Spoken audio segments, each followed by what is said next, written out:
Il sacello delle Sante Teuterie Tosca sorge a ridosso della chiesa dei Santi Apostoli nella piccola piazzetta che trae il nome proprio dall'edificio ecclesiale.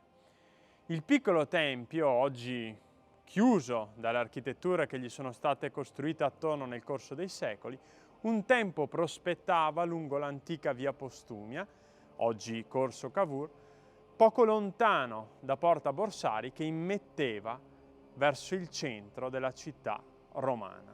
Il sacello dei Santi Apostoli è la più antica struttura ecclesiale tuttora esistente innalzato nella città di Verona, perché la sua costruzione risale ai secoli V o VI, non molto distante dalla fondazione delle prime cattedrali della città, che furono costruite tra il IV e il V secolo nell'area dell'attuale complesso episcopale.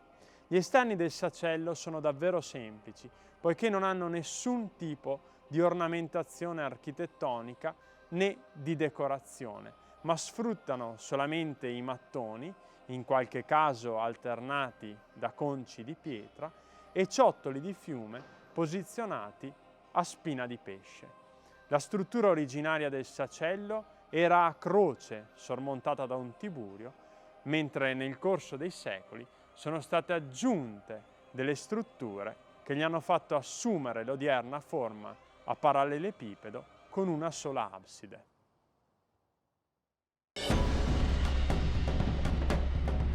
Il sacello è strettamente connesso alla chiesa dei Santi Apostoli. Questo eminente edificio, già attestato nel Versus de Verona, quindi fra l'VIII e il IX secolo, fu completamente ricostruito in stile romanico nei primi decenni del XII secolo. Gli scavi compiuti nel sedime della chiesa da Alessandro d'Alisca nel 1913 hanno messo in luce le sostruzioni di un grande emiciclo absidale, databile pressappoco nel V secolo, che era connesso proprio al sacello dei Santi Apostoli. Questo complesso si configurava quindi con una chiesa strettamente connessa ad un martirion, secondo una conformazione che si ritrova in altri complessi del Veneto, come l'oratorio di San Prosdocimo a Santa Giustina a Padova e quello di Santa Maria Mater Domini presso i Santi Felice e Fortunato di Vicenza. Nel fianco nord del sacello sono presenti delle finestre tutte riconducibili a fasi posteriori. In modo particolare l'oculo circolare è riferibile al 1700, mentre l'iscrizione sopra il portale, che ricorda la dedicazione alle Sante Teuterie Tosca, fu realizzata nel 1500. Un'altra epigrafe, sempre settecentesca, ci ricorda che nel sacello sono custoditi i resti mortali proprio delle Sante Teuterie Tosca.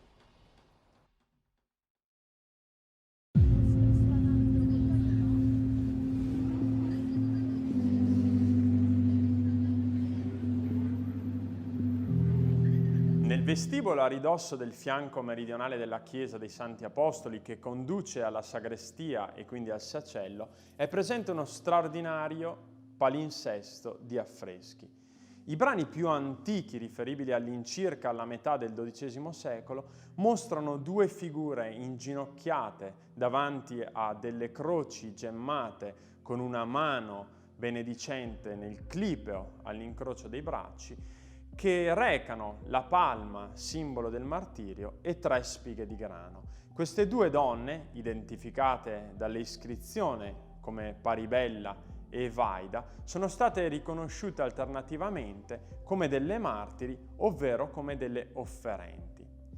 Sopra questo ciclo di affreschi sta un San Giorgio molto rovinato. Il santo è raffigurato con uno scudo che porta una croce greca mentre sta trafiggendo il drago secondo l'iconografia tradizionale che lo contraddistingue ed è ascrivibile all'incirca alla metà del 200. Il terzo brano affrescato, che si trova in uno stato molto lacunoso ed è databile pressappoco alla metà del 200, si trova sopra la porta che conduce dalla chiesa al vestibolo e raffigura Santa Margherita di Antiochia. Questa giovane santa, vissuta al tempo delle persecuzioni di Diocleziano, si rifiutò di abiurare la sua fede cristiana e per questo fu imprigionata. Il demonio sarebbe andato a trovarla in carcere sotto forma di un drago e l'avrebbe inghiottita. Ma Santa Margherita, brandendo la croce, simbolo della sua fede, gli squarciò il ventre e tornò alla luce. Ecco perché, per questa assimilazione simbolica, la santa nel Medioevo era invocata come patrona delle partorienti.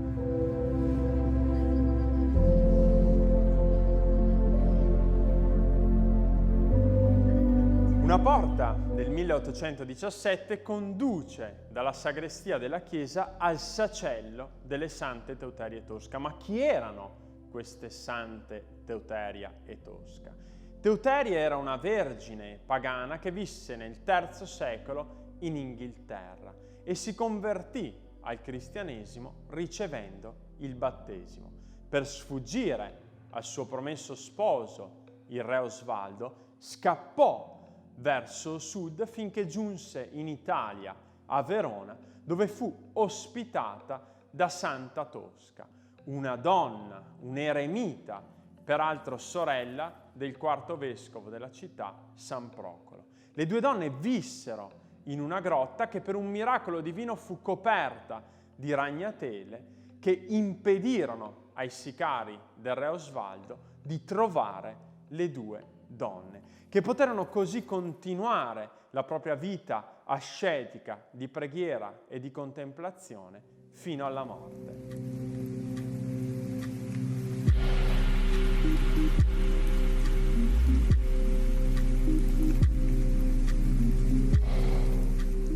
Entrando nel sacello non si può non notare come la pavimentazione sprofondi di quasi 1,70 m rispetto al piano stradale esterno. Questo fattore ci mostra in maniera inequivocabile il processo di innalzamento del terreno nel corso dei secoli. La pavimentazione attuale in lastre di marmo bianche e rosse fu voluta dal rettore Battista Peretti nel 1564, come ci ricorda un'iscrizione oggi posta sotto il fonte battesimale. Il lastricato dell'altare in marmi bianchi e neri è invece un'opera settecentesca.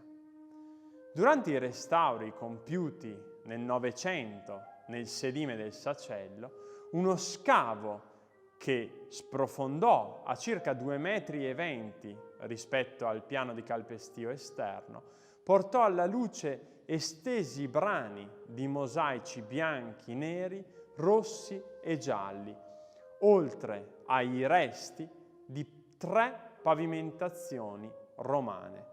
Tutte queste scoperte ci mostrano come questo sito fosse abitato sin dall'epoca romana.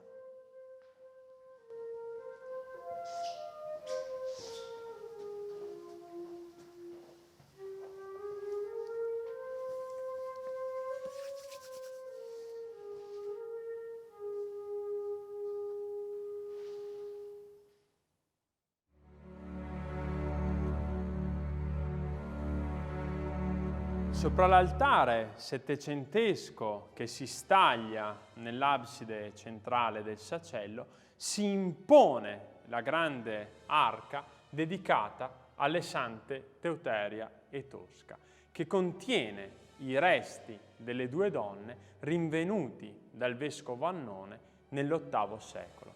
Questo apparato assunse la conformazione che ancora oggi lo contraddistingue, nel 1427 ad opera del vescovo Elia, come ci ricorda la lunga iscrizione che corre nella parte bassa della tomba. Questa cassa in marmo rosso di Verona, forse un sarcofago romano di riuso, fu adornata proprio al tempo del vescovo Elia dai bassorilievi che raffigurano proprio le due sante Teuterie Tosca, San Procolo, che era appunto il fratello di Santa Tosca, mentre nella parte centrale si trova una Madonna con bambino entro una nicchia a conchiglia.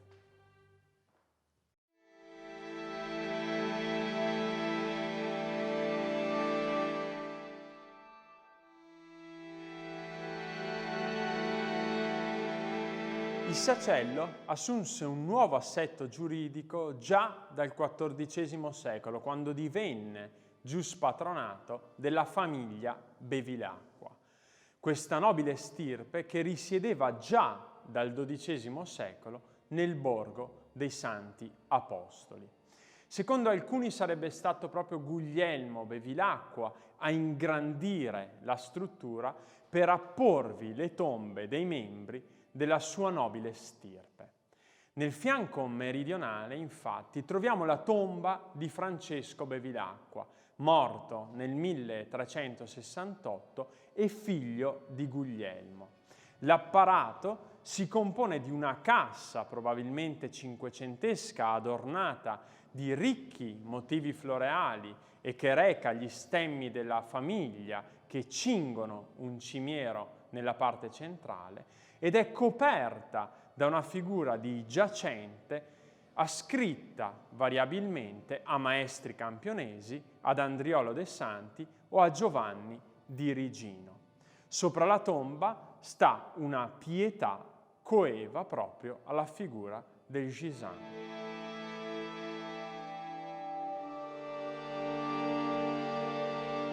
Nello scanso a nord dell'altare si trova la tomba dei fratelli Giovanni Francesco, Antonio e Gregorio Bevilacqua. Questo ricchissimo apparato scultoreo, realizzato in uno stile pienamente manierista nella seconda metà del Cinquecento, è sorretto da due sfingi alate e porta nel fronte della cassa 3 formelle con le 3 virtù teologali: fede, speranza e carità, attorniate da una fittissima decorazione vegetale. La lastra superiore, invece, porta la figura del giacente in una posizione che sembra quasi addormentata più che defunta. Ecco, lo stile di queste figure ci porta alla mente quelle delle maestranze attive nei cantieri di Michele Sammicheli proprio in quest'epoca, che peraltro fu l'architetto del Palazzo Bevilacqua proprio a pochi passi dal Sacello su Corso Cavour.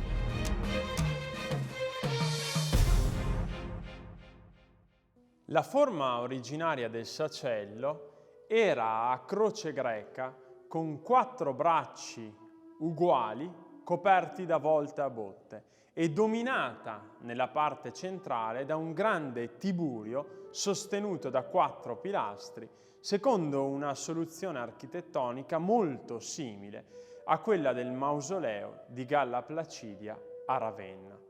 Forse già nel 1160, quando il vescovo Ognibene inventò la scoperta delle reliquie delle sante Teuterie Tosca dedicando loro un'arca, il tempietto assunse la forma che ancora oggi lo contraddistingue, con questa pianta rettangolare conclusa da una sola abside. Tutte le superfici murarie del Sacello sono state riportate a vista durante il restauro novecentesco promosso da Alessandro D'Alisca. Le murature sono molto scarne, formate prevalentemente da soli mattoni con inserti di ciottoli di fiume posizionati a spina di pesce. L'unico brano affrescato è un velario del XIII secolo che corre lungo l'emiciclo absidale e doveva far parte di una decorazione ambientale molto più ampia.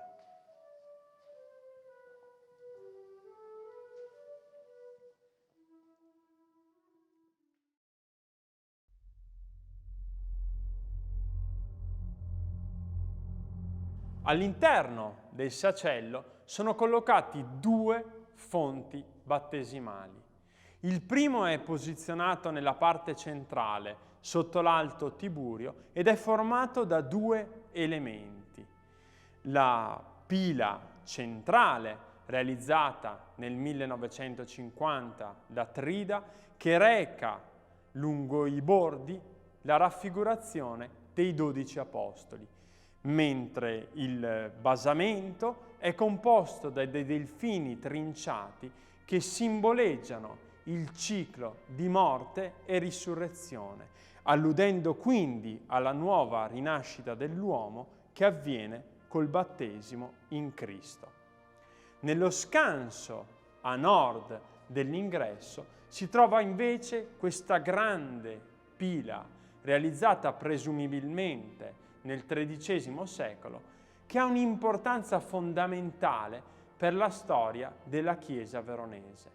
Qui, infatti, il 1 novembre del 1873 fu battezzato San Giovanni Calabria, che maturò poi la propria vocazione sacerdotale nella vicina chiesa di San Lorenzo, dove celebrò la sua prima messa nella solennità dell'Assunta del 1901.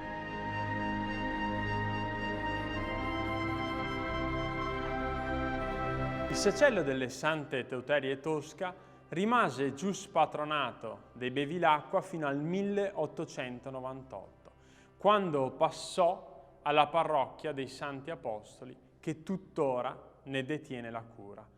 Questo piccolo ma straordinario ambiente, pur nelle sue dimensioni così ridotte e raccolte, e pur avendo subito molte manomissioni nel corso dei secoli, rimane la più straordinaria testimonianza a Verona di un evento che cambiò il corso della storia in maniera inequivocabile, l'avvento del cristianesimo, qualificandosi quindi come una delle prime pietre della fede della nostra città.